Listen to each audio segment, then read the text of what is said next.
Onion field. Let me share a commonplace childhood memory with you. It happened when I was around 7 or 8 years old. I visited my grandmother Galia's sister Zina in the village for the first time. Two of Galia's sisters, Baba Minya and Baba Sonia, were already there, along with their 4 granddaughters, my 3 cousins. 2 Kadias were my age, and Tonka and Jinka were 14 and 15 at the time. Galia was the youngest of 7 sisters and 1 brother, the 9th child in the family. The village felt like a magical realm to me, as if I had stepped into a fairy tale. The houses were charming, surrounded by vegetable gardens. While Katia, Tanya, and Genya had been guests in this village before, it was a new experience for me. Grandma Zina's house, with its neat appearance, blue roof, wooden shutters, and a large yard with a towering haystack in the center, captured my imagination. Inside, the haystack was hollow, or perhaps it wasn't a haystack at all, but the enormous pile of hay fascinated me. Chickens and turkeys freely roamed the yard, the latter intimidating me with their size and loud, head-shaking noises. My older sisters took us, the younger ones, to the river, a true adventure for me. Upon returning with our catch of crabs, Grandma boiled them. While my sisters enjoyed the crabs, the aroma seemed unpleasant to me, reminiscent of mud. Tonka and Jinka ventured outside to socialize with kids their age, leaving us, the younger trio, behind. They believed our river expedition had fulfilled their duty to look after the younger ones. The 3 of us, myself and the 2 Kadias, sat inside the haystack, engrossed in play. Grandma Zina emerged onto the porch. Tanya, Genya. They went outside with their friends. The 3 of us peeked out from the stack. After a moment's thought, Grandma Zina said, "Girls, how about going to the collective farm field to pick onions? Just be careful not to be noticed by the chairman." Now, in retrospect, I understand that by the mid-90s, there was no longer a collective farm with a chairman. Instead, it was an agricultural enterprise with a director. Yet, Grandma Zina habitually referred to it as a collective farm. As children, we didn't question why Grandma asked us to pick onions specifically from that field when we could have simply asked the neighbors. Even now, I'm unsure, but it seems that for Grandma and the villagers, there was an unspoken obligation to gather something from the collective farm field. For us, it was meant to be a grand adventure with its own set of dangers. We weren't just stealing onions, we had to avoid being caught by the patrolling guards who could apprehend us. So off we went, a cheerful trio heading towards the field. The field was expansive, with green onion stems reaching above the ground and flowers brushing against our chests. We began to approach the field's edge, crouching down. "Be careful. Let's crawl on all 4s so they won't see us," Katia, Grandma Zina's granddaughter, whispered. And so, we got down on all 4s and started crawling through the onions.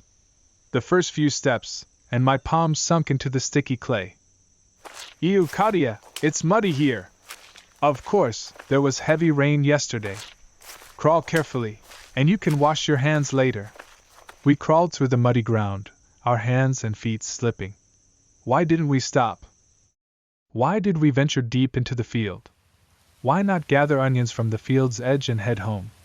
Who knows, perhaps the idea of picking onions from the middle of the field intrigued us. Children think differently than adults. For us, it was an adventure. I realized I was in for a scolding from my grandmother for a soiled dress. After all, I had dressed up for the visit.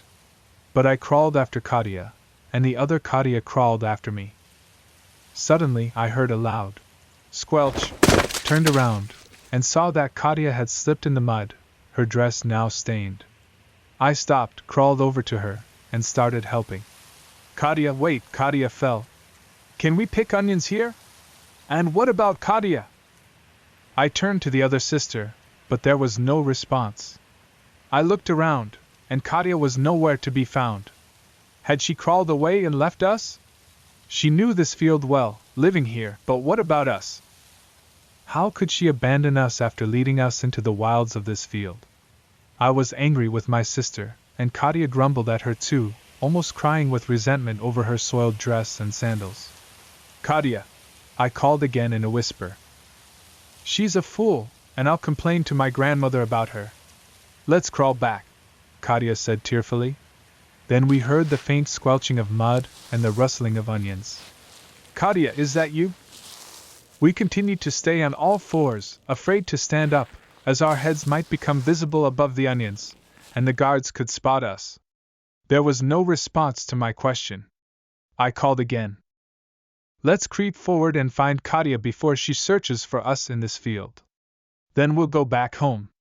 I don't want to crawl anywhere else. Katia whimpered, always a bit too tearful. Let's crawl, or we might lose you too. Reluctantly, Katia crawled after me. We moved towards the sounds of squelching and rustling onions. I could see green stalks ahead, but Katia didn't respond. I'm tired, let's crawl back. Katia whimpered again.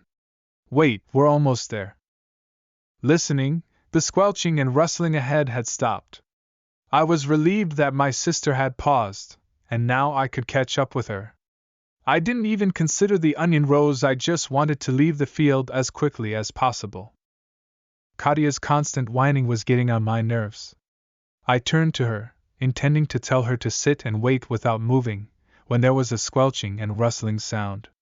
She finally found me. I rejoiced. Katia made a hurt face, ready to greet her sister and share her tale of the dress and sandals. But as the squelching and rustling approached Katia, her expression changed. Indignation shifted to surprise, then horror. Katia screamed, the sound echoing through the village.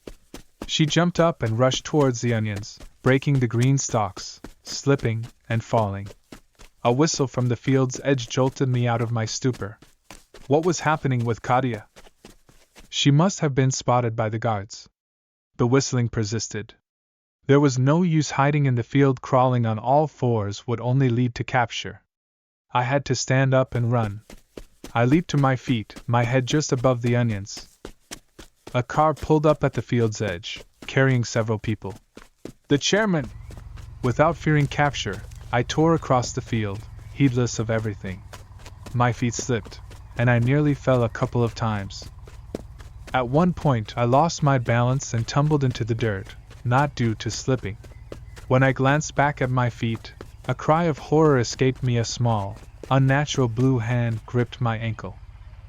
Screaming even louder, the fear of the guards behind me, I sprang to my feet and sprinted even faster. As I entered Grandma Zena's yard, the realization hit me: I needed to hide. I rushed into the haystack, finding Katia already seated inside, trembling with fear and tears. Outside, the noise of a car and men's voices filled the air. Zinaida Vasilievna, have your granddaughters gone into the field?